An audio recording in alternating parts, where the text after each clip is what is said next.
Hey guys, tonight we're heading back to a time when your morning coffee could land you in royal trouble. Imagine waking up in 18th century Sweden, stretching, yawning, rubbing your eyes, and reaching for that comforting mug of hot, dark brew. But instead of sipping peacefully, you're met with a knock on the door. Soldiers. Uniforms. A scroll. The king says you're breaking the law. You with the bedhead and the innocent little cup of coffee. You probably won't survive this.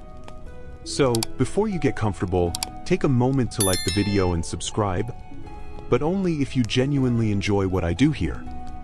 And hey, drop a comment telling me where you're listening from and what time it is there. I'm always curious who's drifting off across the globe. Now, dim the lights, maybe turn on a fan for that soft background hum, and let's ease into tonight's journey together. You trudge barefoot across cold wooden floors in a creaky old Stockholm apartment, already half missing your outlawed brew. The sun filters through foggy window panes, brushing pale light across shelves of smuggled beans.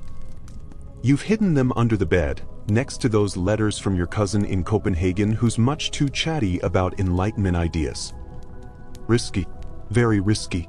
The year is 1746, and coffee, yes, that warm, bitter, wonderful potion, is officially banned in Sweden. Not just frowned upon. The government says it's a dangerous habit, a threat to public health, a gateway to gossip, rebellion, and worse, thinking for yourself.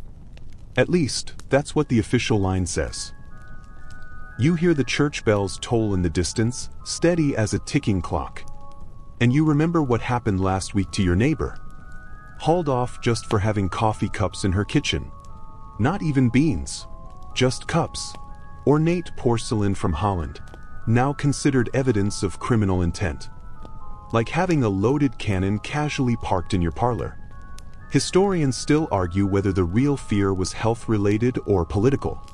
Some say Sweden's ruling elite genuinely thought coffee caused madness, insomnia, even death.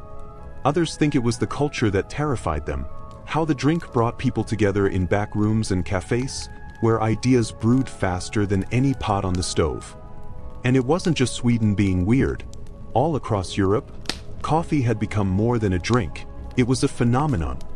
In London, cafés were nicknamed penny universities, because you could sit for the price of a cup and learn more than at school. In Paris, revolutionaries murmured about liberty over tiny cups. In the Ottoman Empire, they'd already tried and failed to crush the bean's rise. Banning coffee was like trying to outlaw laughter or sneezes. Still, Sweden wasn't playing around. The first official ban comes from the Riksdag, the Swedish parliament, not even the king. They say the country is slipping into decadence. People are wasting money on foreign luxuries, acting jittery, and skipping church. You sip coffee instead of kneeling to pray? Scandalous. And let's talk about the fines. They're not small. You get caught? You pay up. Caught again? More money. Third time? They take your cups. Yes, there are people in this city raiding homes not for gold or jewels, but for spoons, saucers, and French presses. Somewhere in the royal palace is probably a cupboard full of confiscated mugs, gathering dust. You glance at your own stash, beans you roasted yourself, trying to hide the smell with clove and cinnamon. You grind them with a worn mortar and pestle, slowly, carefully. Like you're crushing secrets. The kettle whistles too loudly, and you slam it off the fire. Your heart is racing. All this for a cup of coffee. It's absurd. But coffee has become a quiet kind of rebellion. A way to push back without picking up a sword. You drink it to stay awake. To read. To think. It's not just caffeine, it's courage. You meet a friend in a small, smoke-stained attic cafe later that evening. The windows are blacked out, the floorboards creak with every step. People talk in whispers, nod quickly, look over their shoulders. They pour thick, gritty brew into mismatched mugs. The bitterness burns your tongue, but you don't care. It tastes like freedom. Someone tells a joke about the king's powdered wig catching fire from his own candle. Someone else mutters about how the Russians drink tea and still conquered half of Europe. Laughter trickles in. Then silence. The door creaks open again. No guards. Just a girl selling ink and parchment, trailing snow on her boots. You exhale. One elderly man leans in and says, "You know, in Mecca they once banned coffee too. Said it made people gather and talk too much." He chuckles. That's the whole point, isn't it? Historians now trace these early coffee bans across the globe. From Mecca in the 1500s to Italy, where priests declared it satanic. Even in Germany, doctors warned it shriveled your organs. The fear wasn't new, it just took on different flavors depending on the kingdom. What made Sweden stand out was how long they tried to enforce it, and how one particular king, who we'll get to soon, went full mad scientist in his quest to end the bean. But for now, you're still here in this hushed cafe, half spooked and half thrilled, knowing that every sip is technically an act of defiance. You warm your hands around the cup, the steam fogging your glasses, the shadows dancing like spirits against the wall. Tomorrow, maybe they'll knock on your door. Maybe you'll get a fine. Maybe you'll lose your cups. But tonight you drink. And if the king doesn't like it, he can pry this cup from your jittery, caffeinated hands. You grew up hearing his name whispered with a mix of awe and exasperation, Gustav III. The drama king. The velvet-gloved autocrat with a love of theater and a taste for the flamboyant. But back when he was just a precocious little prince toddling through the halls of Stockholm's royal palace, no one guessed he'd someday become a monarch obsessed with banning a breakfast beverage. Little Gustav isn't like the other noble kids. While they're out falconing or learning how to fake smile through banquets, he's watching grown-ups drink coffee. Lots of it. The Swedish aristocracy, always eager to import whatever the French are doing, has latched onto coffee like it's liquid gold. Fancy cups, delicate spoons, elaborate serving ceremonies. It's all very dramatic, and Gustav loves drama. But something about the whole ritual puts him on edge. You're just a curious servant boy in the background, polishing silver and eavesdropping more than polishing. And you see it happen. The boy prince watches his uncles sip cup after cup and get louder. Their voices rise, hands flail, political arguments start over who's mismanaging which estate. One of them storms out, sloshing coffee down his embroidered waistcoat. That's when young Gustav learns his first royal lesson. Coffee makes people opinionated. Dangerous for court. Dangerous for control. Flash forward, Gustav is now king. Barely 30. Sharp-jawed, caped like a vampire, and fresh off a self-engineered coup that gave him more power than his predecessors dared dream. He strolls into government chambers like he's walking onto a stage. Every speech is a monologue, every policy a plot twist. And he starts seeing coffee not as a drink, but as a threat to the script he's writing for Sweden. Historians still debate how seriously Gustav took the coffee issue early on. Some argue it was mostly symbolic, a flashy move to show he could control both behavior and culture. Others believe he truly thought coffee was corrupting the soul of the nation. Either way, it's clear he associated the drink with something unstable. And Gustav? Gustav hated unpredictability. You notice it first at court. The silver coffee urns disappear from the salons. The royal caterers serve hot milk or bland herbal teas instead. Guests either lukewarm mugs and whisper under their breath. Coffee becomes a ghost at the banquet table, its absence louder than its presence ever was. Gustav's courtiers aren't fools, they sense the wind changing. Some hide their beans in flour sacks. Others keep their brewers wrapped in cloth beneath the hearth. But Gustav, always the dramatist, doesn't want secrecy, he wants surrender. So he doubles down. He orders public lectures on the dangers of caffeine. Medical pamphlets flood the streets claiming coffee causes melancholia of the blood, that it shrivels the kidneys, that it stirs thoughts of sedition. One pamphlet claims coffee turns wives against husbands and sons against fathers. You roll your eyes. Another warns it causes sleeplessness and excess libido. Okay, that one at least explains a few things. But still, Gustav's campaign begins to work. Middle-class citizens, anxious to please or just avoid fines, start switching to weaker brews.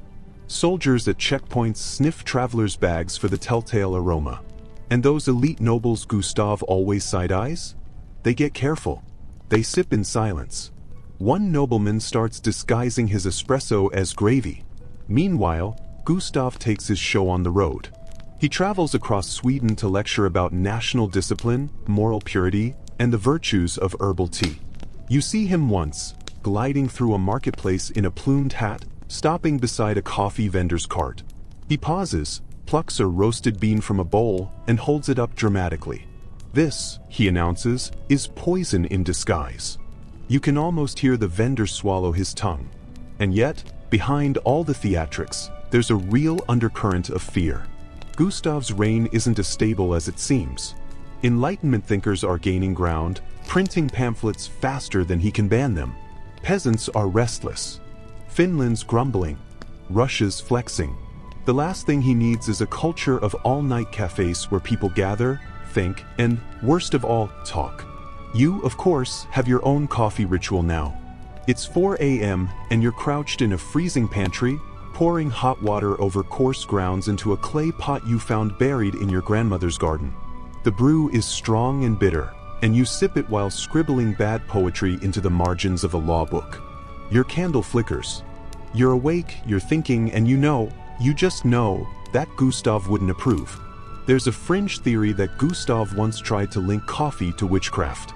No direct evidence survives, but some scholars note a short-lived royal inquiry into female herbal practices that suspiciously coincided with his coffee crackdown. Could be a coincidence. Could be Gustav just didn't like how women were taking over the domestic brew game. Whatever the motive, Gustav's growing increasingly desperate to control this cup-sized revolution. You hear that he's personally funding scientific experiments. You laugh. What's he going to do? Force someone to drink nothing but coffee for the rest of their life? Spoiler, yes, he is. But that's still to come. For now, you're watching a king spiral ever deeper into his caffeine crusade. He's banned the public sale of coffee, banned importation, banned cups, saucers, and even decorative coffee motifs on tablecloths. Somewhere, someone is probably knitting a protest doily with beans stitched into the corners. And as Gustav turns coffee into a crime, he turns you, and everyone like you, into criminals. Thoughtful, jittery, mildly insomniac criminals. You tuck your journal under your pillow. You blow out the candle. And as you drift into uneasy sleep, you wonder, if the king is this afraid of coffee, what else is he afraid of? You wake to the sound of distant hooves clattering over cobblestone and a dog barking at a delivery cart too early for its own good. The frost has painted lace over the window panes again, but you're not looking at the cold. You're watching for inspectors. Because by now, everyone knows, coffee isn't just a drink in Sweden anymore. It's an accusation waiting to happen. You pull on thick wool socks and shuffle toward the hearth. There's still a trace of yesterday's brew in the pot, and it smells like rebellion. You should toss it. You don't. By the 1760s, coffee has officially transformed from a curiosity into a cultural lightning rod. What started as a rich man's indulgence is now the subject of serious governmental panic. Because ordinary people are drinking it now. Clerks, bakers, midwives, students. The kinds of people who read pamphlets and stay up too late thinking dangerous thoughts. Historians still argue whether the real panic came from the drink itself or what it symbolized. Sweden's noble class had long used fashion and food to draw a line between themselves and the rest. Once the lower classes got their hands on coffee, bitter, energizing, accessible, it stopped being a luxury and became a movement. You're sitting in a crowded bakery, eavesdropping on whispers as the warm scent of cardamom buns dances through the air.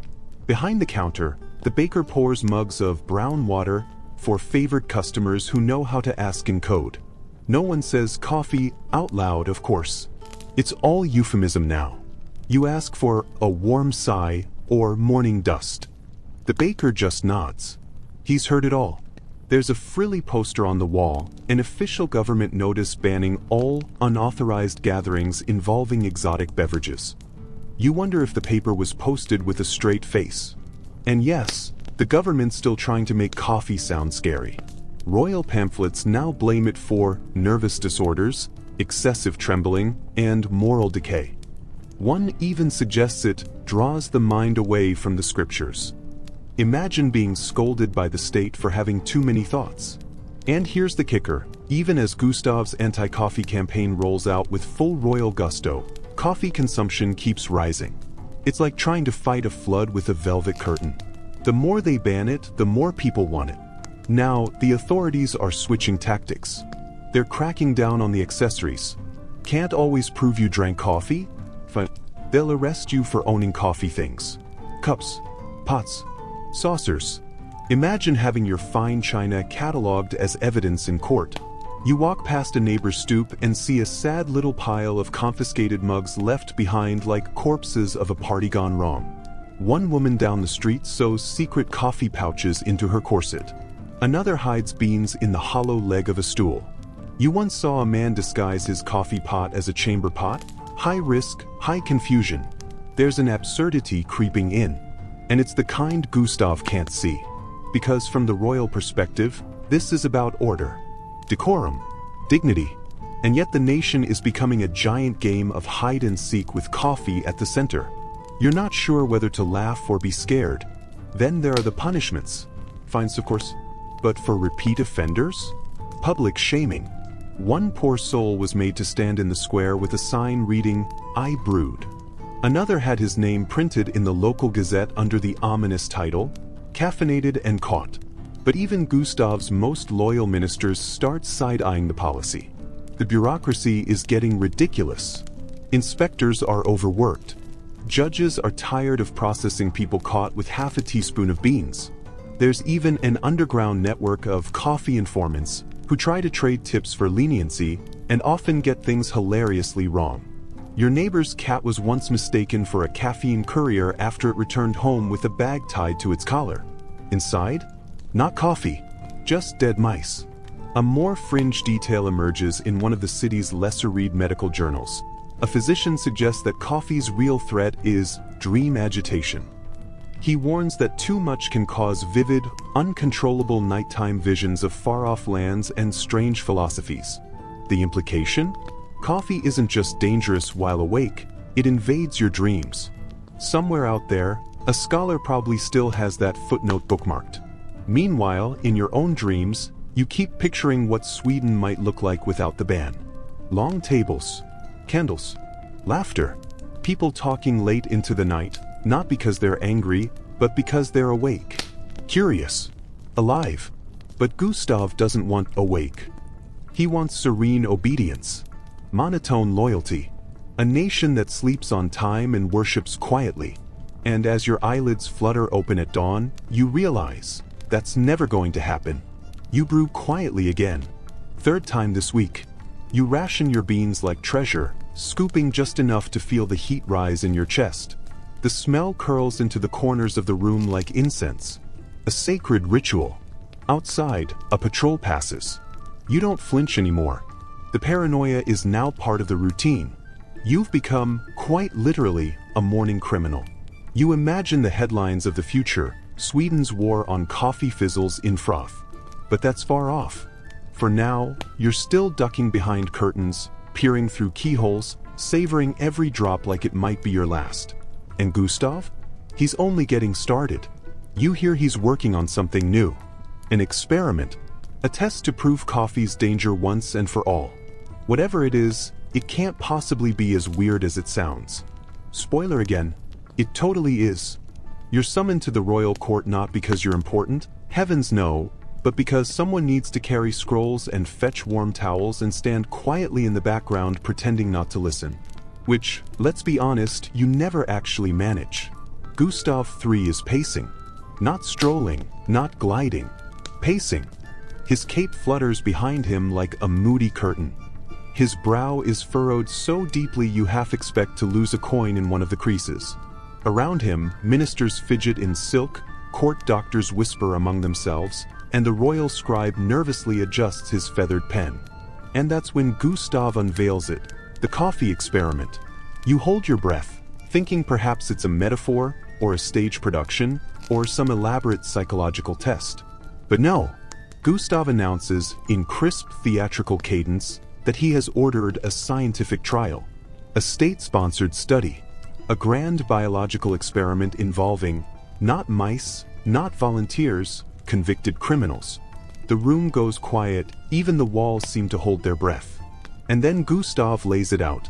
Two identical twins, both serving life sentences for murder, will be assigned new fates. One will drink only coffee every day. The other, only tea. Until death. Monitored by doctors. Observed like specimens in an enormous teacup. Historians still debate whether this was a sincere scientific effort or just Gustav's love of dramatic symbolism taken to its furthest, darkest edge. Either way, it becomes known, now and for centuries to come, as the coffee twin experiment. You can't help but picture the scene. Two grizzled prisoners, wide-eyed in disbelief, hearing that their life sentences now come with beverage requirements. No appeals. No trial. Just, you will now be the tea twin. You the coffee twin. That is all. The quirk here? Gustav didn't invent the idea. Whispers suggest he borrowed it from an obscure Arabic manuscript translated by a visiting scholar. In that tale, a caliph supposedly tried something similar, but used wine and goat's milk. Naturally, that story ended with both subjects getting into poetry and dying during a camel chase. So, progress? Now back in your own corner of the court, you watch as physicians are appointed to the twins. They wear embroidered robes, carry notebooks thick as dictionaries, and argue over how many cups a day will prove fatal. One insists on 10. Another says 3. A third, apparently unable to do math, says 12 and a half. The coffee twin is described in records as lean, quick-tongued, and oddly cheerful for a convicted killer. The tea twin is more stoic, sullen, and has a beard so magnificent you consider taking notes for your next attempt at facial hair. They're housed in a guarded wing of a royal hospital. Not prison, hospital.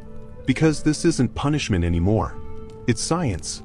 And, weirdly, public performance. You hear that Gustav plans to have their health reports read aloud at court dinners. No surprise, the whole nation goes bonkers over it. Pamphleteers exaggerate the details. One swears the coffee twin grew a third eye. Another claims the tea twin is turning green. Satirical sketches appear in shop windows. A new stage play debuts called Bean and Leaf, a tragedy in 4 brews. It's a hit. Meanwhile, you sneak into the royal archives and peek at one of the experiment logs. Day 89, it reads, "Coffee twin remains highly conversational. Exhibits occasional dancing." You nearly choke. The tea twin, in contrast, is prone to silence and flatulence. Science, ladies and gentlemen. But as months pass, interest wanes. The twins don't die. They don't mutate. They just live. One drinks coffee. One drinks tea. The physicians get bored. The guards lose track of who's who. You suspect they've swapped drinks a few times just to mess with everyone. And then the absurd turns somber. The tea twin dies first. Not from anything dramatic. Just old age, according to most records. Heart gave out. Peacefully. Without scandal. The coffee twin? Lives on. For years. Some say decades. Now, historians still argue about this outcome. Did the experiment prove coffee was safe? Or was it never scientific enough to prove anything? Was Gustav relieved or quietly enraged that the coffee drinker outlived his counterpart? You'll never know, because by the time news of the tea twins' death hits the court, Gustav has moved on to new fears, new performances, new royal schemes. The coffee ban remains in effect, though it begins to look more like theater than policy. Still, the story of the coffee twins lingers like a ghost in the back rooms of royal estates. No one talks about it openly, but everyone remembers. And you? You keep brewing. Not defiantly. Not smugly. Just because it's part of you now. One day, you get your hands on a letter, allegedly written by the coffee twin in his final years. It's short, just a few shaky lines. They feared what I drank. I feared what they believed. In the end, I stayed awake longer. Perhaps that was the true sentence. You fold the letter gently, tuck it behind a book, and take a long, thoughtful sip. Turns out, fear can be boiled down to a cup. And sometimes, courage just means finishing it. You wake one morning to the sound of rain, soft, steady, like fingers drumming on parchment. It's the kind of day that demands slippers, a blanket, and a very large mug of the now infamous forbidden beverage. You oblige. With extra sugar. Sugar's not banned yet. As the thunder rolls somewhere over the fjords, you find yourself wondering, how did it come to this? How did a hot drink cause such national drama? You flip through your mental library and remember, this isn't just about Sweden. This is global. Because coffee has always been a little suspicious. Back in the 15th century, when it first caught fire in the Islamic world, it was celebrated in Yemen by Sufi mystics who used it to stay awake during long nighttime prayers. But even then, critics warned it would cause mind-loosening and unruly passions. Not exactly the kind of thing you'd expect from a bean. Fast forward a century or two, and European cities are drowning in caffeinated chaos. Venice, London, Paris, each reacts with a delightful mix of fascination and fear. You've got coffee houses opening on every corner, filled with chatty poets, half-mad philosophers, and the occasional broke nobleman pretending not to be broke. These places get nicknamed penny universities because for the cost of a cup, you can sit for hours and absorb ideas from every level of society. Naturally, monarchs and ministers hate that. Historians still argue whether coffee houses truly sparked revolutions or just gave people a warm place to complain about soup taxes, but the association stuck. France had salons, England had coffee clubs, and now Sweden has bans. And surveillance. And one particularly dramatic king who seems determined to win an argument with a bean. Back in Stockholm, Gustav III is becoming something of a local legend, not always in the flattering way. He's launched his war on coffee, commissioned an experiment starring convicted murderers, and is now apparently planning a morality play called The Bean of Temptation. No one's sure if it's satire. You're not even sure he is. The irony? Even Gustav's own palace has whispers of secret sipping. You've heard that some of the royal maids smuggle roasted beans inside their apron folds. One footman apparently turned a hollowed-out candle holder into a percolator. Wherever there's a rule, there's someone charmingly committed to breaking it. And it's not just the palace. In towns across Sweden, the underground coffee scene is alive and brewing. You once passed a blacksmith's shop and caught the unmistakable whiff of roast Arabica. The anvil's not fooling anyone. That's not iron smoke, my friend. That's the smell of stubborn joy. In rural areas, farmers invent all kinds of tricks. One family you know grinds up roasted carrots to pass inspections, only brewing the real stuff once the sun goes down and the shutters are drawn. Others hollow out books to store beans. Your personal favorite? A wooden leg that doubles as a French press. The man limps for freedom. Still, Gustav doesn't back down. His proclamations grow longer, filled with more Latin, and start to sound more like personal diary entries than laws. He accuses coffee of weakening the nation's moral fiber, of causing premature death, of inciting rebellion. You half expect the next edict to blame it for bad weather and goats with attitude. And yet, despite the royal panic, despite the patrols and confiscations and shame signs, the people are winning. You know this because you've seen it. A bakery where a cup is passed behind a curtain. A candlelit attic where 4 old women sip from chipped mugs and giggle like schoolgirls. A shipyard where the foreman sets down his hammer at noon, not for lunch, but for caff. Not even hiding it anymore. Here's a fringe detail for you. In some circles, people start pairing coffee with accordion music. It's a niche habit, loud, awkward, and wholly delightful. The theory is that if you're going to risk arrest, you might as well enjoy the full experience.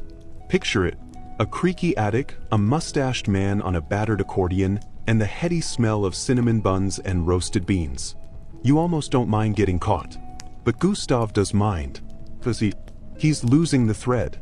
Where once he stood as a sharp, calculating monarch, determined to modernize Sweden with Enlightenment ideals, he now sounds more like a frustrated parent trying to ground an entire country. And the country, much like a determined teenager, simply slams the door and turns up the volume on its rebellion. You start noticing a shift in tone. The patrols stop checking every tavern. The fines become less frequent. Some inspectors, tired of chasing coffee ghosts, start looking the other way, especially if you share your brew. The resistance becomes habit. Quiet, steady, comforting. You learn a new recipe from a neighbor, pour over using snow melt, with a pinch of dried juniper. For courage, she says, though you suspect she just likes the flavor. And one night, as you sip beside a candle and listen to the soft hiss of the snow outside, you realize something. This isn't just about coffee anymore. It never was.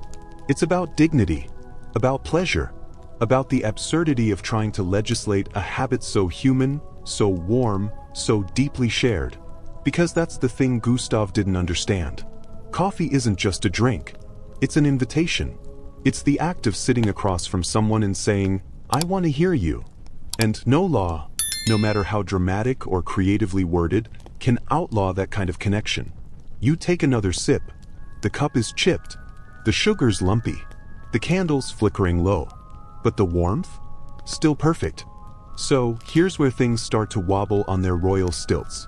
Gustav III, once the golden boy of Enlightenment ideals, is now behaving less like a visionary reformer and more like a theater kid with too much free time and an obsession with punishment beverages.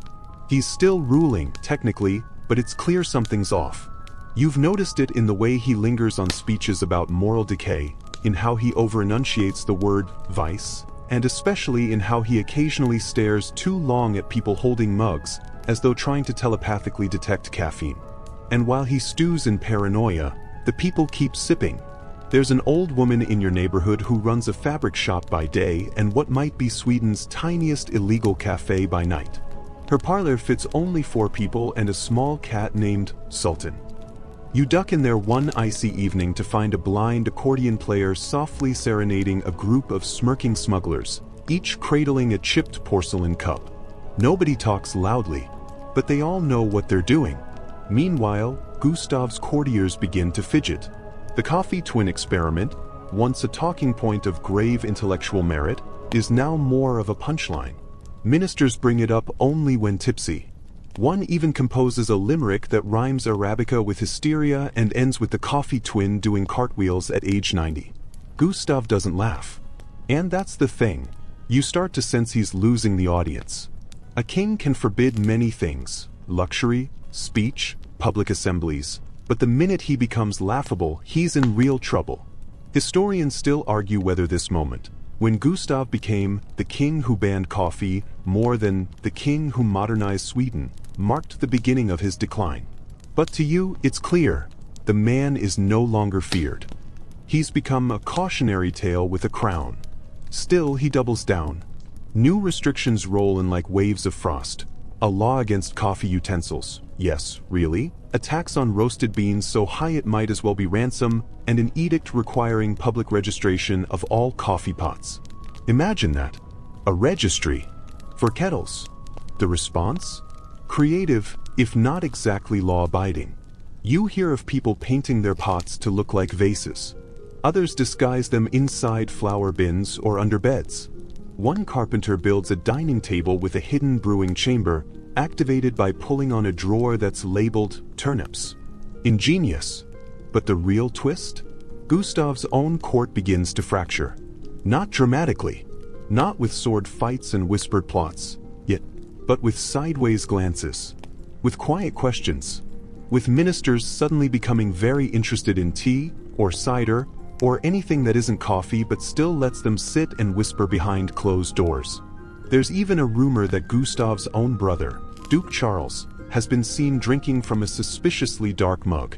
When confronted, he apparently muttered, "It's mushroom broth," and walked away. Sure it is. And then things get darker. You start hearing about Gustav's dreams. He's not sleeping well. He tells his doctor he hears things in the night, boiling sounds, faint whispers in Arabic, the clink of porcelain from behind the walls. The doctor prescribes mineral baths and fewer speeches, but Gustav just becomes more agitated. One night, during a banquet, he publicly accuses his footman of smuggling beans in his shoe. The accusation turns out to be true, which is awkward, but also, the footman was just trying to stay awake during Gustav's 6-hour toast to national purity. By now, even loyalists are uneasy. The war on coffee has become personal, less about health or morals, and more about Gustav's own unraveling.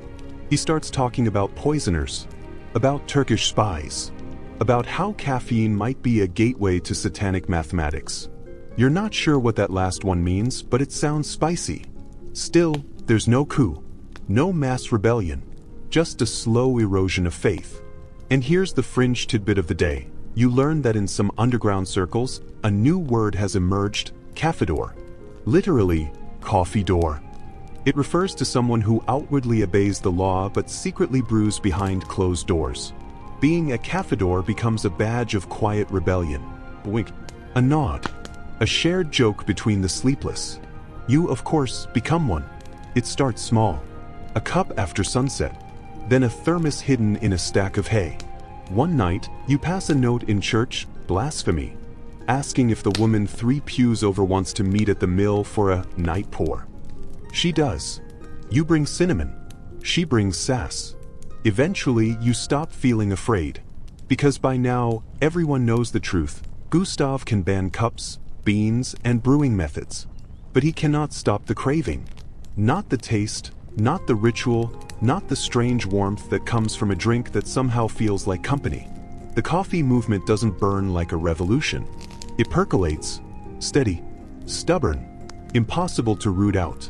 And somewhere, behind all the grand speeches and sleepless nights, you suspect Gustav knows it. Because power, real power, doesn't come from fear or laws or twin experiments. It comes from a quiet unity.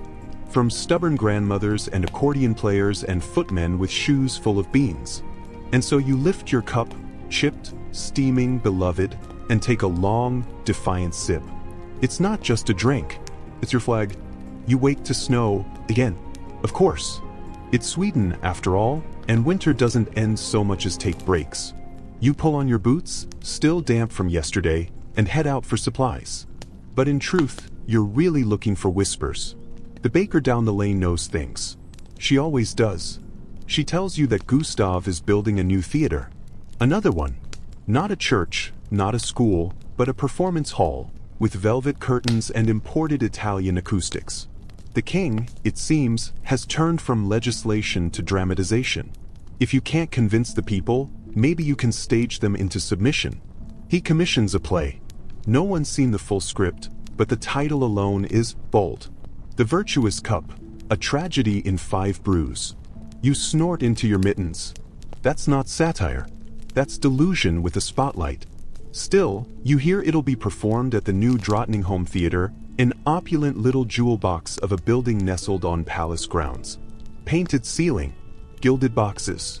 All the flair of Gustav's beloved French court, minus, the actual French. The play, if you can believe it, features a villain named Baron Mocha, who tempts a good-hearted peasant girl with a steaming mug of liquid sin. She drinks it, falls into a spiral of jazz music and poor posture, and dies dramatically, clutching a coffee spoon. You honestly can't tell if it's meant to be scary or funny. Historians still argue whether Gustav intended the play as moral propaganda or if it was just a private joke with a budget. Either way, the public reaction is tepid at best. Some walk out.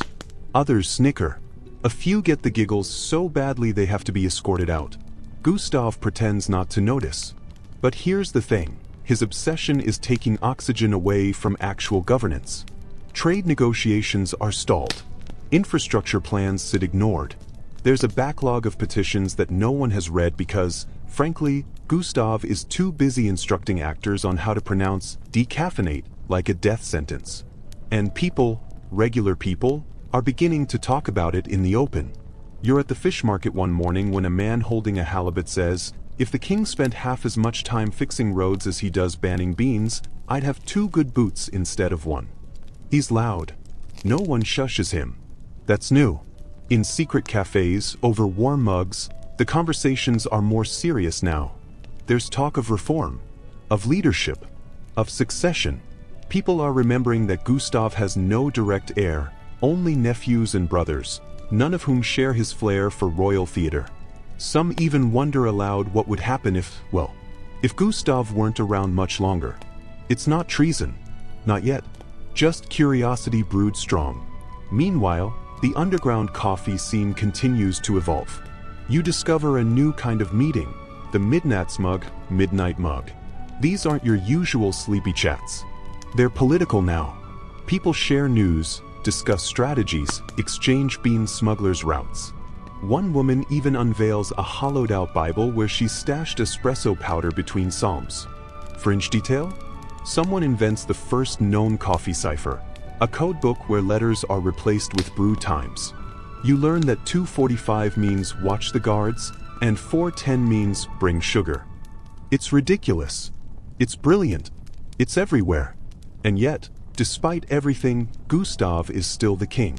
He still rides in a gilded carriage, waves to crowds that smile politely, and delivers speeches that some find stirring, even if they're mostly about Turkish influences and the moral decay of snacking. You get the sense he knows the tide is turning. Maybe that's why he hosts more parties. Bigger, brighter, filled with music and masked dancers and fountains that pour, not wine, but spiced punch in case someone mistakes it for something brewed. One night, you sneak into one of these parties. You wear a borrowed mask and carry a flask of the forbidden. No one stops you. No one checks. You watch Gustav from across the room. He's dressed like Apollo, god of light and reason, complete with laurel crown. The symbolism is thick enough to spread on toast. You half expect him to burst into song about bean morality. But instead, he just watches, listens, laughs once or twice, and drinks something clear and cold. Water, maybe, or despair. Later that night, someone sets off a firework outside the palace. No one knows who. It streaks over the roof like a comet and explodes into 1,000 gold sparks, just as someone inside spills hot coffee on a silk chair. For one fleeting second, the entire room smells of rebellion and singed upholstery.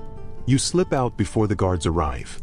And the next morning, there's a new proclamation on the door of the town hall. Citizens caught in possession of roasted bean powder shall be subject to immediate fine, public confession, and 2 days of supervised abstinence.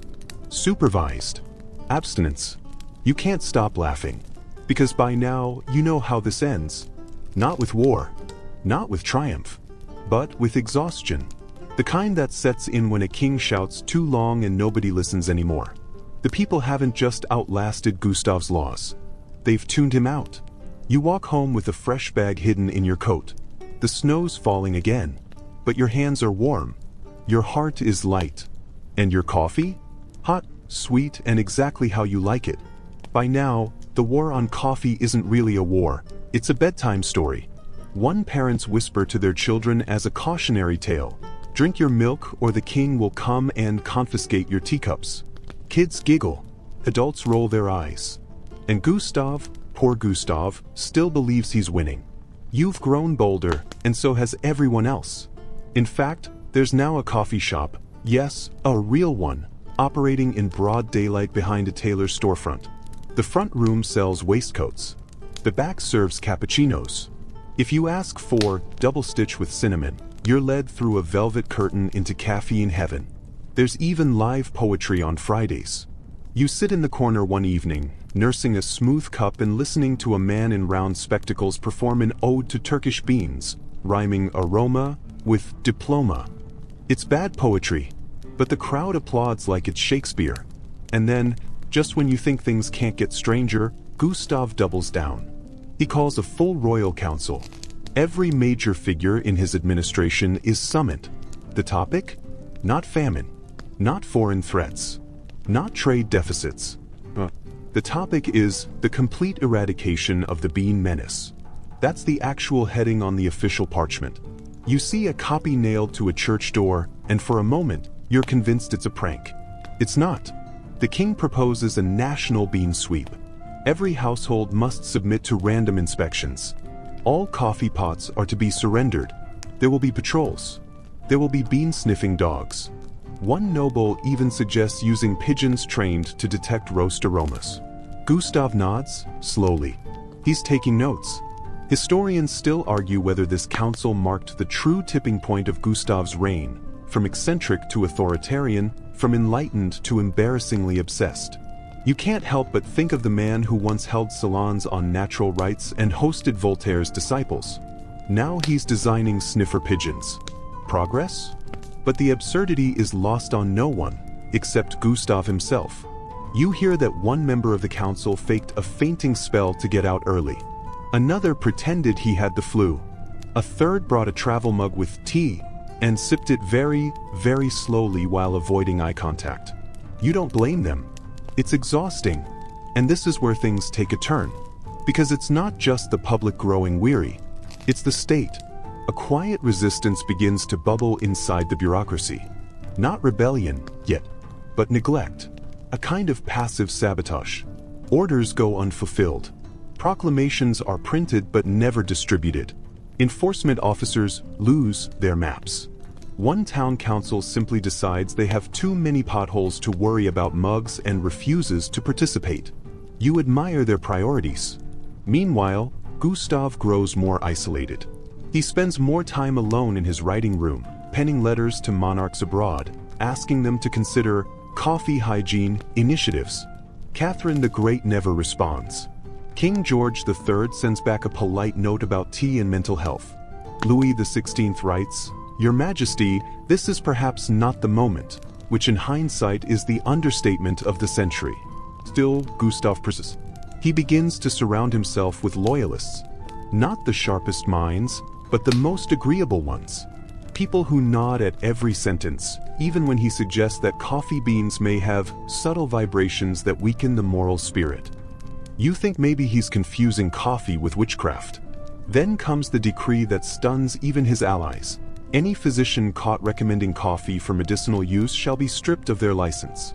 You know a doctor who responds by prescribing warm brown elixir of Peruvian origin, taken orally with cream and sugar. Patients are delighted. Enforcement officers are baffled. You swear this same doctor starts wearing a bean pendant around his neck like a secret cult symbol. Fringe tidbit of the day? A small island town off the southern coast of Sweden briefly declares itself the Free Coffee Republic. It lasts 42 hours, hosts one parade, and dissolves when Gustav sends a letter threatening regrettable consequences. But they print commemorative mugs before folding. You manage to get one. It's chipped. You love it anyway. And then the dream dies a little more. The coffee twin experiment, long forgotten by the palace, becomes a folk legend. Some say the tea drinker lived to 83. Others claim both twins died on the same day, smiling. A pamphlet surfaces, likely fake, reporting that one twin was buried with a coffee bean under his tongue for protection. The details shift with every telling. But one thing remains. People believe what they want to believe. And they want to believe in coffee. Even you. Especially you. Your friends start hosting bean clubs, evenings of political conversation, readings, and a secret espresso course passed under the table like contraband treasure. Someone brings a portable grinder carved into a crucifix. Someone else teaches the group how to make milk froth using a copper flute. This isn't a hobby anymore. It's an identity. But Gustav? He's stuck. Spinning. Still holding his ground like a man at sea who refuses to admit he's on an iceberg. His latest public letter compares coffee to the Black Plague. It's not subtle. It's not effective. You read it while sipping a mocha and marvel at how someone so intelligent could become so deeply, hilariously wrong.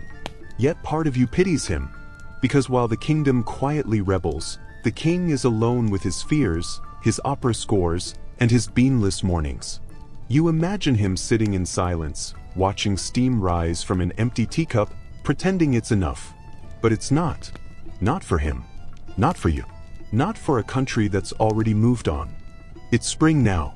Or close enough to pretend. The slush has stopped crunching like broken teeth beneath your boots, and the wind's cruelty has softened into something you might almost call a breeze. You find yourself lingering outside more often, watching the sun rise just a little earlier, feeling the tug of change in the air. And with the thaw comes a shift not just in weather, but in mood. Sweden feels lighter. Not because the king has changed, he hasn't, but because people have learned to live around him the way you might live with a creaky stair or a talkative neighbor. You don't fix it. You just step carefully and smile politely. Gustav, meanwhile, issues a new set of proclamations, each more desperate than the last. One declares April Bean-Free Appreciation Month. Another encourages children to write essays on the moral peril of Java. A third, your personal favorite, offers tax discounts to taverns that replace coffee with broth. Nothing says fun and alert like sipping lukewarm beef water at dawn. But no one's listening anymore. The papers ignore him. The nobles dodge him. Even the guards at the palace gates have started using his speeches as kindling for their pipe tobacco. You once saw a dog wearing a collar made from a torn-up decree. It barked at nothing in particular, which felt appropriate. You'd think this would deflate Gustav, maybe even humble him.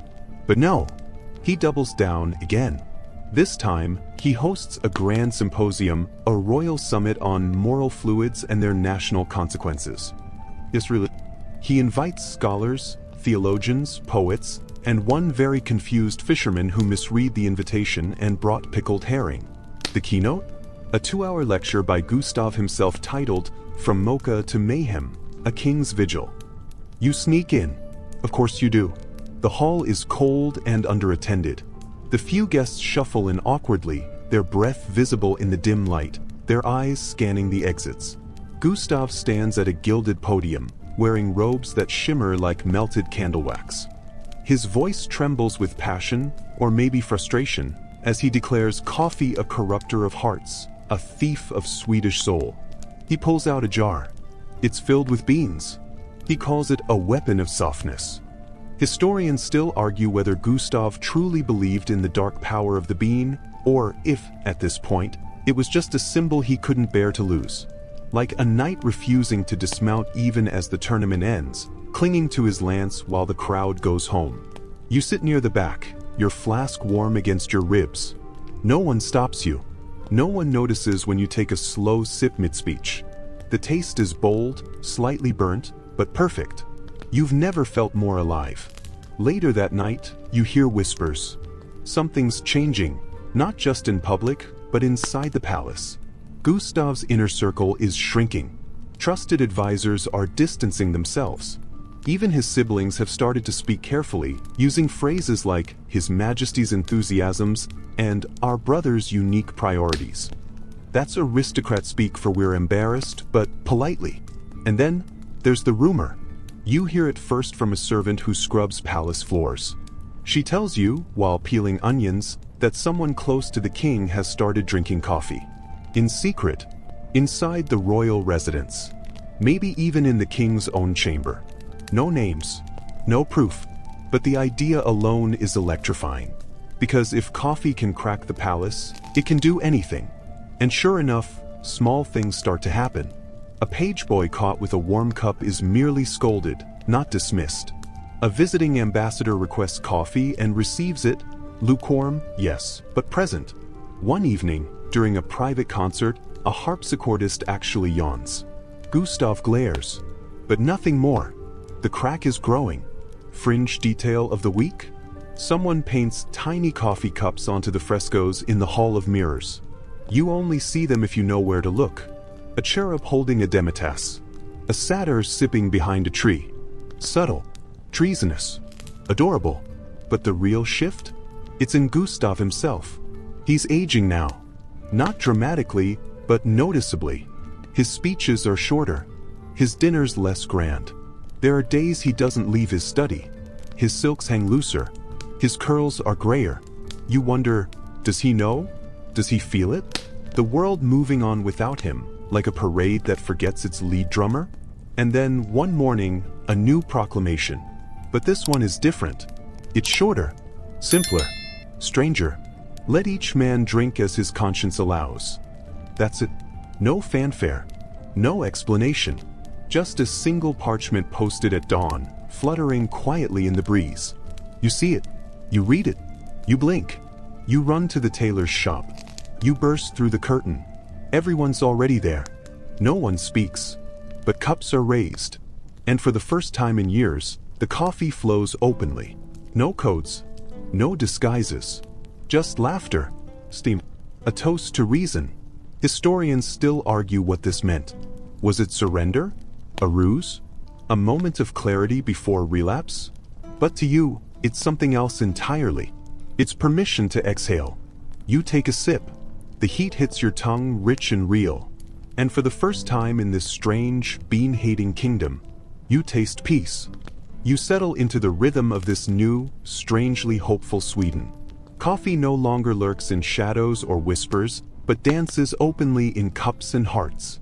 The cobblestones still glisten with early morning frost, but there's a sparkle now, a glint of something like freedom. You notice the city hums differently. The bakers toss fresh rolls without the furtive glances of old.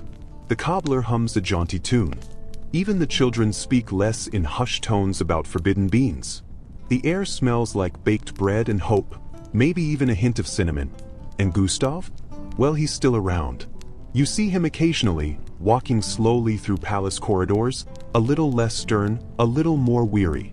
His glare has softened, like a storm that's finally tired of roaring.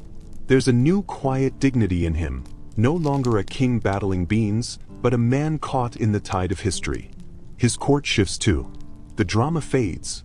The theater is repurposed for concerts and lectures on science and art. The Baroque flourish gives way to practical debates. The bean wars become a footnote, a curious chapter in Sweden's tapestry. But the rebellion's spirit lingers. You hear stories of underground coffee clubs turning into book clubs, then into political salons. People sip espresso and plot the future, weaving beans into the fabric of democracy. One curious historian suggests the coffee ban was the first spark of modern Swedish civil society, a bizarre but crucial catalyst. Others argue it was merely a royal eccentricity blown out of proportion. You decide it doesn't really matter. The story has a heart now, and that's what counts. Fringe tidbit? There's a surviving recipe for King Gustav's beanban broth, a gelatinous concoction that supposedly cured insomnia but tasted like regret and boiled socks. Some brave souls still try it as a joke. No one lasts more than a sip. You raise your cup to Gustav, wherever he is, perhaps sipping water in a quiet chamber, finally at peace with a world that won its war of wills without a single shot fired. And as you sip your coffee, warm and unbanned, you realize something. History isn't just about kings and decrees. It's about people, stubborn, clever, and always ready to find a way to keep their coffee hot. You smile, take another sip, and step outside. The city awaits, alive with possibility and the smell of freshly brewed freedom. You glide through a grand archway beneath chandeliers dripping with crystals, each prism reflecting 1,000 tiny rainbows across velvet-draped walls. It's April 16, 1792, the night of King Gustav III's famous masked ball at the Royal Opera in Stockholm. You've donned a silver harlequin mask. It presses gently against your cheek, warm as a whispered secret. The orchestra plays an aria you've heard 100 times, but tonight the notes feel electric, like the crackle before a thunderstorm. The air is thick with perfume, orange blossom, patchouli, and something deeper, musk mixed with roasted coffee beans. Yes, someone has braved it. A makeshift stall tucked behind velvet curtains offers espresso veneziano. You buy a demitasse for a whisper of courage. The barkeep winks. He's probably smuggled more caffeine tonight than the entire coffee ban ever seized. You lift the tiny cup, steam swirling like ghostly dancers around your fingers, and take a careful sip. The warmth hits your tongue, bitter, bold, and exactly what you needed. Historians still argue whether Gustav intended the masked ball as mere spectacle or as a political masterstroke, designed to display his brutality-resistant persona and quell whispers of dissent in one grand, dazzling stroke. You aren't here for politics, though.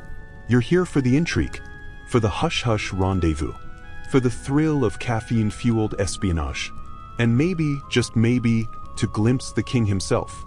You drift past guests clad in gold-trimmed coats and hoops wide enough to hide clandestine letters. Some whisper in corners, clutching coffee-stained parchments detailing rumored plots. Others slip coffee beans into their pockets, scarce currency in these circles. A noblewoman near you presses a bean against her palm and inhales. The aroma seems to steady her. If only all problems could be solved by one perfect bean. A trumpeter signals a toast. You look toward the center of the hall. There stands Gustav III, resplendent in rose silk, wearing a mask painted like Apollo's sunlit face. His posture is regal, unyielding, but there's a flicker in his eye, vigilance sharpened by paranoia. He raises a gilded chalice filled with the king's concoction of spiced punch, an ironic jab at coffee, no doubt. You wonder if he's tasted more than just punch tonight. Suddenly, the music swells, and a troupe of dancers in Venetian masks twirls onto the floor. You allow the movement to sweep you along. Feet shuffle, gowns swirl, and laughter trills above the harmony. You feel the cloth of your dress brush against someone's elbow, another masked reveler equally entranced by the swirl of color and sound. Then you hear it, the soft click of a flintlock pistol being cocked. The note is buried in the orchestra's crescendo, but you recognize it instantly. Your chest tightens. You spill a few precious drops of your espresso. For a heartbeat, the world goes silent. You grip the cup with trembling fingers and make a decision. You must get closer. You weave through the crowd, limbs loosening as the caffeine surges. Sense, speed, audacity. A chorus line blocks your path. You dart beneath their raised skirts. You pull aside a beaded curtain and emerge behind the royal box. There you stand, hidden in a niche of carved marble, your mask reflecting the flicker of torchlight. Below you, Gustav raises his voice. To the health of Sweden, to the spirit of our enlightenment. His tone is triumphant, defiant. But defiance cannot stand forever. From a balcony above, a figure in a black domino cloak and a crimson-trimmed mask steps forward. You recognize the stance from the rumors. It's Jacob Johan Ankerström, captain of the Royal Guard and, as the gossip has it, a man fueled by more than just coffee-driven rebellion. Some fringe accounts claim Ankerström once spilled coffee on Gustav's coat and was publicly humiliated. Whether that ignited his murderous intent or if it was political revenge, historians still argue about the root cause of Ankerström's betrayal. The pistol's flash blooms in the dim hall. You twitch, the espresso jolting your nerves even sharper. A cry splits the air, someone stumbling, silver brocade fluttering. You see Gustav's mask topple, revealing a flash of white hair.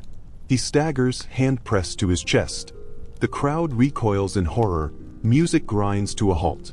You stumble forward, half drawn by curiosity, half by the need to help. "Guards!" someone screams. "Seize him!" Chaos erupts. Minuets collapse into pandemonium as masked guests flee in every direction. You clutch your cup, sloshing hot liquid onto the marble floor, hissing as it burns your palm. But you can't look away. The world is a blur of gowns and uniform, the scent of burnt coffee and gunpowder a heady cocktail. Ankerström drops the pistol, his mask clattering to the ground. He looks at the king with something in his eyes. Remorse? Triumph? You can't tell. Then he's tackled by two guards, and everything tilts sideways. You lose track of him. You lose track of Gustav. You're swept along by a tide of masked faces, all trying to escape the unfolding nightmare. You stumble into the night air, gasping for breath, the city's cobblestones cold beneath your shoes. The distant bells of the opera house toll 12 times, each note echoing with disbelief. Later, you learn Gustav survived, just barely. The bullet punctured his lung, and he died weeks later, whispering about beans and bells and a betrayal he couldn't quite understand. The world moved on, Sweden's experiment in enlightened absolutism unraveled. But that masked ball? It became legend. The night when coffee-fueled courage met violence, when a king's vanity led to his downfall. You sipped the last bitter drop of your espresso, now lukewarm but still fiercely alive. You tuck the silver mask into your coat pocket, a memento of the night you stood at history's edge, watching a monarch fall. And as you walk away from the smoking opera house, you carry something heavier than your cup, the knowledge that even the grandest spectacle can't mask the truth forever. You stand in the cold light of dawn, the royal banners at half-mast over Stockholm's skyline. It's March 29, 1792, the day King Gustav III finally succumbs to his wounds. You should feel relief. After all, his reign of coffee terror is over, but instead you feel the jittery aftertaste of something unresolved, like the dregs at the bottom of an espresso cup. In the days that follow, public mourning wages alongside quiet celebration. Churches toll their bells as you wander past hushed processions in the streets. Stockholm's operatic chorus sings funeral arias that wail like steam escaping a pot. You remember that same orchestra from the masked ball, now playing dirges instead of da capos. It's surreal, like watching a play where the final act goes horribly, heartbreakingly wrong. But the coffee bans don't vanish overnight. Instead, they linger like a stubborn stain on a linen tablecloth. The Riksdag reconvenes to debate the future of the decrees Gustav left behind. Street pamphlets appear, debating whether repealing the bans would dishonor the fallen king. One declares you're betraying his legacy. Another, more cheeky, suggests you're betraying your taste buds. You tuck both into your coat pocket just in case. Historians still argue whether the Riksdag's hesitance stemmed from genuine fear of rampant caffeine dependency or from a desire to uphold royal authority. Whatever the reasoning, the outcome is muddled. Officially, the bans remain on the books. Practically, enforcement grinds to a halt. Inspectors, once eager for coffee-seized trophies, retire or find new jobs. The bean-sniffing pigeons? They're quietly sold to a traveling aviary. One ex-inspector mourns their loss as if parting with a beloved pet. You find yourself in familiar taverns, cups raised without furtive glances. Yet whenever you speak too loudly of this newfound liberty, older patrons shush you, reminding you of the fines still theoretically in place. It feels like driving on a road whose speed limits are posted but nobody obeys. Thrilling, liberating, and a little dangerous. One curious remnant of Gustav's obsession survives, a small hall in the palace, still called the Bean Tribunal. It's been repurposed as an archive, its walnut-paneled walls lined with dusty filings on confiscated cups and experiment logs. You slip inside one afternoon and run your fingers along the spines. There's the coffee twin dossier, the black binder of decrees, even pamphlets proclaiming coffee is the devil's brew.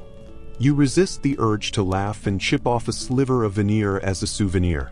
Meanwhile, Stockholm's cafés reappear, almost overnight, like flowers breaking through spring frost. The import ships return from Dutch ports laden with beans, and the market stalls overflow with aromatic roast.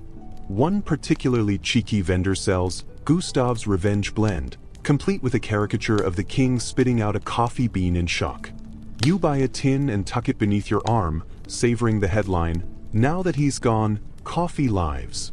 Fringe lore emerges too. A tavern keeper claims that on the night Gustav died, his last words were, "Bring me my coffee." No record survives, but the anecdote circulates fast, embroidered onto tavern signboards, painted as graffiti in alleyways, carved into wooden tables. Whether it's true or not, it endures, a symbol of coffee's stubborn hold on the Swedish soul. Scholars still debate whether coffee culture truly resurged because Swedes missed the taste or because they reveled in flouting an unpopular law. Some argue that the bans accelerated coffee's integration into everyday life.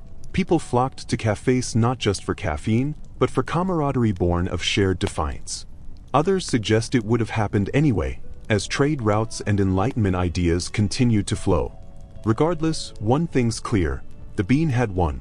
You decide to test this yourself. You make your way to what was once the strictest enforcement district, a grid of narrow lanes that wore the scars of countless raids. You slip into a humble establishment called Liberation Brew. Inside, you're greeted by the warm hum of conversation, the gentle hiss of steam, and the scent of cardamom swirling in the air. No code words, no secret knocks.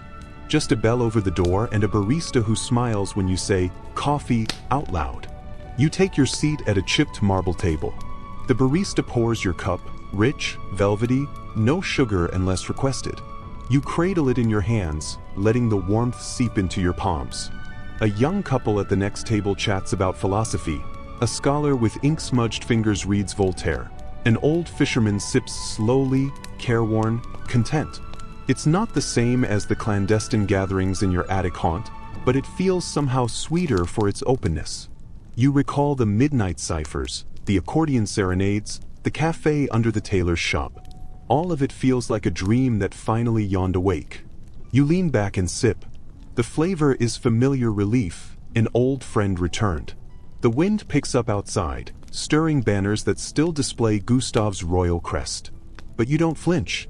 The world has moved on. The memory of bans now ripples only in footnotes and folk tales. As you finish your coffee, you make a quiet promise to tell this story, how a single drink united a nation in silent resistance, how one man's eccentric fear sparked a people's enduring love affair with caffeine. You'll whisper it by candlelight and shout it in cafés. You'll pass it on like an heirloom, because in the end, coffee didn't just survive Gustav's wrath. It thrived on it. You wander through the hushed corridors of Stockholm City Hall, where the scent of polished oak mingles awkwardly with a faint, illicit whisper of roasted beans. This is the fortress of bureaucracy. Desks stacked high with permit applications, blank forms stamped with red ink, and tinny telephone wires. Well, drum wires, because it's the 18th century, threaded through every chamber. It all looks so official, so solemn, like you're stepping into a cathedral of paperwork rather than a simple city office. Here, they're convinced they can tame coffee with red tape. After years of bans and proclamations, the Riksdag has decided that fining and shaming alone won't cut it. They're replacing paranoia with procedure. Enter the coffee permit system, a dizzying web of categories: household use, traveler sampling, medical necessity, and the particularly ludicrous ceremonial bean grinds. You pause at the door marked ceremonial bean grinds, imagining some nobleman polishing his silver scoop while reciting Latin. Historians still argue whether formalizing coffee rules was a stroke of administrative genius or a desperate act of self-parody. After all, nothing says control like asking people to fill out a 3-page form just to brew a morning cup. And yet, civic clerks tout the system as a triumph of Enlightenment governance, proof that reason can manage even the gayest rebellion. You step up to the counter where a clerk in a perfectly starched collar sorts through petitions by candlelight. He raises an eyebrow at your quizzical look, then shares the departmental motto: "In beans we trust, if the paperwork's just." You can't decide if it's ironic or tragic. You slide your own permit application across the desk, one form for approval, another for bean importation, a third for storage, and the clerk stamps each one with a flourish that's almost comical. Meanwhile, underground networks thrive. Permits become black market tokens. One enterprising smuggler you know trades forged permits for half a barrel of Colombian roast, long before Colombia is even on the map. You've heard of coffee couriers attaching permits to carrier pigeons, only to have the birds intercepted by inspectors who read them aloud in the town square.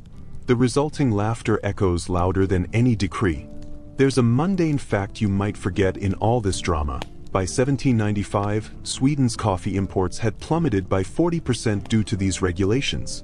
But the real figure, coffee consumption, remained surprisingly stable, a silent testament to human stubbornness. People substituted forms for flavor but never relinquished the ritual. And the bureaucracy balloons. New offices sprout. A bean registry, a roast calibration commission, even a coffee aroma inspection unit. Inspectors wander streets with sniffing tubes, comparing ambient smells to an official scent chart. If your hallway registers a higher aroma index than allowed, you get a warning. A second warning nets you a fine. A third? They confiscate your sugar. You can almost hear Gustav's ghost snickering at the absurdity. Fringe historians recount a quirky anecdote, a satirical pamphlet that reimagines Minerva, goddess of wisdom, turning into a jittery sprite whenever someone brews coffee. In the story, she hides her shield and carries a demitasse instead, preaching, "Permit me this cup, for knowledge's sake." It's so good that officials briefly considered burning it, until they realized the pamphlet itself required 3 permits to print. You've grown adept at navigating these mazes of red tape, filling out forms by candlelight and slipping the completed bundles into the clerk's hands with a casual flourish. It's become part of the ritual, almost as sacred as brewing the beans. But the real thrill lies elsewhere, in the hidden cafés, the attic gatherings, the midnight paper-shredding parties, where activists literally incinerate old forms to celebrate their irrelevance.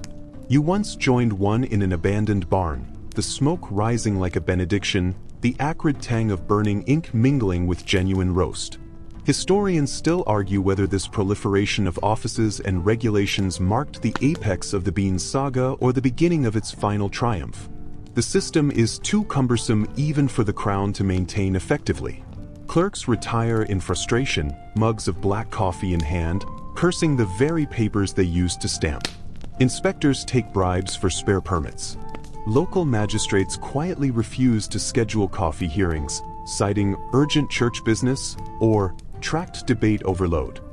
And all the while, coffee culture seeps deeper into social life, rodeos of civic engagement disguised as permit request workshops, salons debating philosophy under the guise of form-filling societies, and even a clandestine, bureaucratic ball, where guests come dressed as oversized seals, ribbons, and official stamps. You attended once, dancing under lanterns strung with crumpled permit pages. The DJ, actually a fiddler, played a tune called Stamp Stamp Revolution. It was absurd, delightful, and strangely poignant. So bureaucracy fails. Spectacularly. Because form is no match for flavor, and permission slips can't contain creativity. At last, the Riksdag quietly shelves the coffee permit system. The offices close. The Bean Tribunal reopens only for historical tours. The red ink stains on scrap paper become souvenirs sold in the marketplace. You breathe a sigh of relief and walk out into the open street. The clerks wave goodbye, holding empty forms like wilting flowers. You slip into the first cafe you see. No permit required. The barista smiles as you ask for 1 permit-free double espresso, please. Steam hisses from the machine. The cup arrives. You lift it to your lips, let the heat coat your tongue. It's smooth, bright, without a bureaucratic blemish. You taste freedom in every drop. You slip into the morning with a newfound sense of ease. No more furtive glances, no more code words. Coffee has shed its cloak of scandal and stepped fully into the light, woven into the everyday tapestry of Swedish life. The scent of roast drifts from bakeries and blacksmith shops alike. Even the town criers pause outside cafés to catch a whiff before continuing their decrees. It's as if the bean has claimed its rightful throne, not by force but by patient insistence. Remember those hushed attic meetings, the midnight mugs, the secret pour-overs behind velvet curtains? They've blossomed into open patios crowded with wicker chairs and saucers stacked like coins. Neighborhoods bristle with espresso machines and pneumatic whistles. In Uppsala, students debate logic by daylight over latte macchiatos. In Gothenburg, merchants haggle the day's price between sips of strong brew. And here in Stockholm, you wander past a sign that reads, Kaffe för alla, coffee for all. Painted in vibrant blues and yellows, a manifesto in 4 words. Historians still argue whether this transformation stemmed from shifting economic forces, Swedish trade opening to Caribbean sugar and South American beans, or from a deeper cultural shift born of decades of resistance. Some posit that the lifting of restrictions in 1792 unleashed pent-up demand, setting off a caffeinated boom that reshaped social gatherings. Others maintain cafés would have flourished anyway, given coffee's rise in the rest of Europe. Regardless, the result is clear. By the turn of the century, coffee isn't just tolerated, it's essential. You notice the change most when you revisit your grandmother's home. Once a strict tea household, she now greets you with a perfectly pulled espresso, small crema ring dancing on top. For clarity, she says, winking as she offers you a demitasse. You recall the time she hid beans under her mattress, swearing you to secrecy. Now, she rhapsodizes about roast origins, flavor notes, and the latest import from Java. It's a revolution of palate and perspective. And it's not just the aristocracy or the bourgeoisie, the working classes have embraced coffee, too. In shipyards, foremen hand out hot cups at dawn to stave off the chill. In logging camps, tired lumberjacks gather around cauldrons of chicory blend, sharing tales of home. Even the fishermen in coastal villages, once dubious, saying coffee made them soft, now drink it strong, readying themselves for long hours at sea. They joke that coffee steeps courage into their bones. Fringe cafe guidebooks have sprouted up too, listing hidden gem brew houses where baristas compete in latte art contests or offer filter coffee made from Swedish-grown dandelion roots. You've tried one yourself, bitter, earthy, and strangely comforting.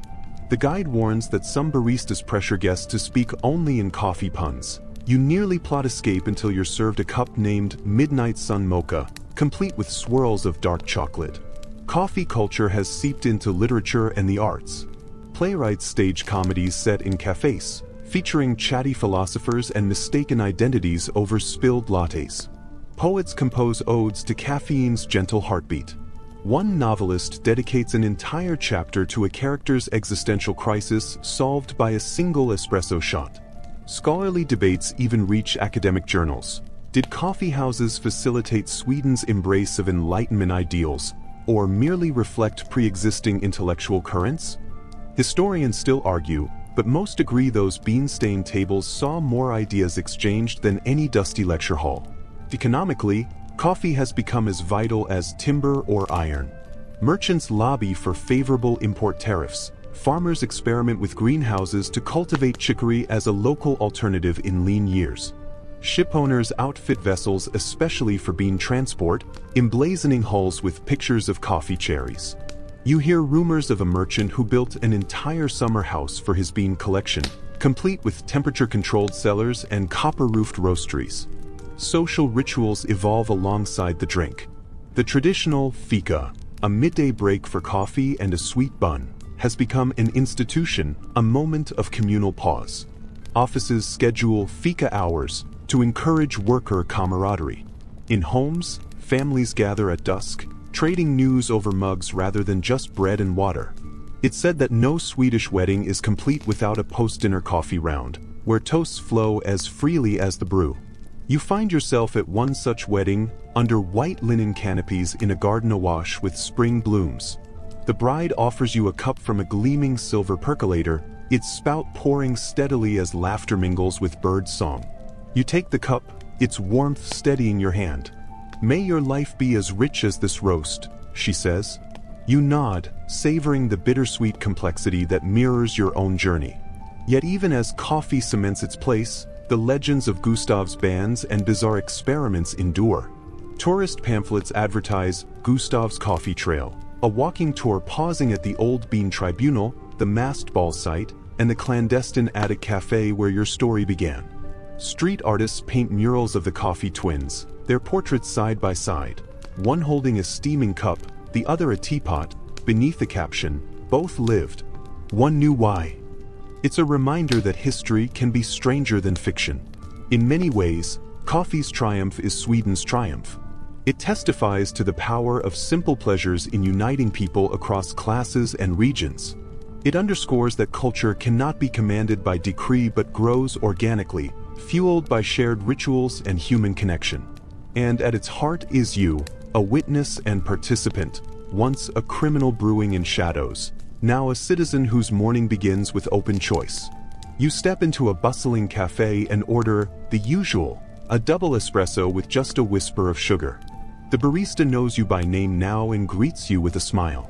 He slides the cup across the counter. The crema is perfect, the aroma intoxicating. You lift it to your lips, eyes closing as the warmth floods you. It's been a long road from forbidden to foundational, but here you are, standing in a world where coffee is more than a drink. It's a symbol of perseverance, a testament to solidarity, and a comforting ritual that binds past to present. You drink deeply, and every sensation feels like victory. You wake one morning to birdsong drifting through an open window, the first true burst of spring after years of hidden cafes and secret midnight sips. You stretch, feeling the warmth of sun on your cheek, and realize you haven't glanced over your shoulder in weeks. There are no patrols. No decrees stamped in crimson. No more longing glances at locked doors. Coffee flows free, like a river finally at peace with its banks. You step into your favorite cafe, a place that once required velvet curtains and whispered passwords, and inhale deeply. The aroma is rich but familiar, deep roast, a hint of dark chocolate, a trace of orange zest. You smile at the barista, who greets you by name and already knows you'll take your usual, a lightly sweetened cordidu, served in a chipped demitasse that feels like home. This little imperfection is a reminder of your journey, the chipped cups that once signaled danger and now signal comfort. Seated by the window, you watch the street awaken. A baker wheels out a cart of cardamom buns. A teacher pauses her class to demonstrate proper pour-over technique. The newspaper headlines, once full of bean bans, now declare, Coffee industry boosts export growth, a mainstream fact you barely recognize from 1746 when imports first began to reshape European trade. Historians still argue whether that early trade boom or the later bans had greater impact on Sweden's identity, but to you it hardly matters. Both trails converge here, in this warm moment. You sip, letting the warmth spread from your lips to your chest. Remember the attic cafe where someone played accordion until dawn? Now there's live jazz on weekends, and you nod along, paying tribute to those clandestine serenades. Recall the coffee twin experiment, whose absurdity taught you that no decree can kill curiosity or communal laughter. Today, no twin is split. Instead, every Swede shares in the same ritual. Around you, chatter flows. Patrons discuss art exhibitions, commerce deals, the weather, no euphemisms needed. Someone at the next table mentions a new guide to artisanal roasts. Another debates whether chicory blends can stand alongside pure Arabica. Quirky tidbit. A popular cafe now offers a bean belt simulator, a belt you wear that gently vibrates like a percolator, intended as playful homage to the bygone era of midnight grinders. It's goofy, delightful, and utterly harmless. Your own thoughts drift to Gustav III. He who once launched pamphlets blaming coffee for moral decay of the sovereign mind now lives on only in footnotes and murals. You wander later past a street mural of the masked ball, silver mask, fallen pistol, a ghostly cloud of steam, and feel no bitterness, only gratitude that a king's fear gave birth to a shared heritage. It's strange, but you almost thank him. You finish your cup and stand. The bell over the door jingles in gentle applause as you leave. You fold your coat around you, the sun now high, and step confidently into life. No more hiding, no more fear, only the joy of choice. Your morning begins with a simple question: espresso or drip? And the answer is entirely yours. The world feels quieter now, softened by the slow, steady warmth of a well-brewed cup. You drift through your morning routine with ease, no clandestine whisking of beans, no furtive glances over your shoulder. Instead, you pour water into the kettle with a gentle hiss, measure grounds with a calm precision, and watch steam rise in lazy spirals that promise comfort rather than danger. Your senses unfurl with each sip, the bittersweet edge on your tongue, the powdery hum of roast berries, the gentle afterglow that lingers long after the cup is empty. Memories of powdered wigs, punitive pamphlets, and midnight hideouts blur into something distant. A cautionary tale you share with friends over cafe tables rather than in hushed whispers. There's a lull in the air, a lullaby woven from conversation and clinking porcelain. You close your eyes and listen, the murmur of neighbors greeting each other, the soft scrape of chairs, the faint drip of a filter. All these small sounds build a quilt of tranquility around you, stitching together fragments of a past defined by fear into a present defined by connection. You recall that last, half-forgotten thrill of smuggling beans, the adrenaline that once crackled sharper than any espresso shot. Now that electricity lives in laughter, shared stories of how absurd it once was to call coffee contraband. Even the acrid tang of burned-out permit forms now smells like liberation smoke. As you set the empty cup aside, you feel a mellow contentment. No wild crescendos of drama remain, just a gentle diminuendo into everyday peace. You breathe deeply, letting the calm settle into your bones.